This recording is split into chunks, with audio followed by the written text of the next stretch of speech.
Hello guys, আজ সকাল সকালে উঠে গেছি। আজকে হচ্ছে বিয়ে, তো বরযাত্রী আসবে আর কিছুক্ষণের মধ্যে।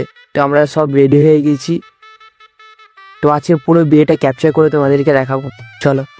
সো এই টাইমটাই বর এবং বরযাত্রী উভয়ে এসে পড়েছে আর আমরা আমাদের কাজে লেগে পড়েছি। আর এই টাইমটায় একটা দারুণ মহাভারতের যুদ্ধ হয়। কোনে পক্ষরা গেট আটকে দেয়, বরকে ঢুকতে দেয় না। কোনে পক্ষ প্রবেশ মূল্য দাবি করে 5,000 টাকা, কিন্তু বর পক্ষ সেটা না দেওয়ায় একটা তুমুল কথা কাটাকাটি চলছে।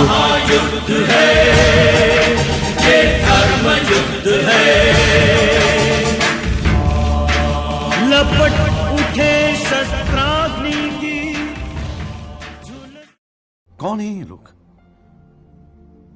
कहां से आते हैं ये? তো ইনস্টাগ্রাম, ঝাড়গ্রাম, ইউটিউব, ফেসবুক। কিছুক্ষণ আগে আমাদের বর ঢুকলো। কাদের বর ঢুকলো? আমাদের বর ঢুকলো। কিছু ব্রাশ করছে, এই শালা এতক্ষণ উঠলো। এতক্ষণ ধরে একা কাজ করেছি আমি। বড় বরযাত্রী ঢুকিয়ে নাস্তা কমপ্লিট করিয়ে এখন বরকে নিয়ে আমরা চললাম একটু আউটডোরে ফটোশুট এবং ভিডিও শুট করার জন্য।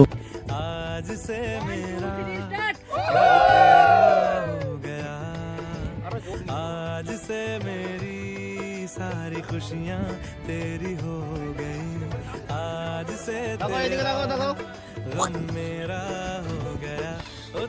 সো সরি গাইস, তোমাদেরকে বিয়ে পড়ানোর ভিডিওটা দেখাতে পারলাম না, কারণ তখন কাজের খুবই চাপ থাকে। যেহেতু বিয়ে পড়ানো কমপ্লিট হয়ে গেছে এবং বরযাত্রীদের খাওয়াও কমপ্লিট হয়ে গেছে, তো বড় কনেকে এক জায়গায় বসিয়ে দিয়েছে বিদায়ের জন্য। আর এই বিদায়ের সময়টাই কাজ করতে এত কষ্ট হয়, কারণ এই ছোট্ট জায়গাটায় প্রায় অনেকজন দাঁড়িয়ে ভিড় করে আছে। আর এই ভিড়ে ঠেলাঠেলি মারামারি করে কাজ করতে করতে প্রায় বিদায়ের সময় হয়ে যায়। তো এইভাবেই আমার সারাদিনটা কেটে যায়। আর তোমাদের এই সাপোর্টে আর ভালোবাসাতে আমরা এখনো 100 সাবস্ক্রাইবারও কমপ্লিট হয়নি।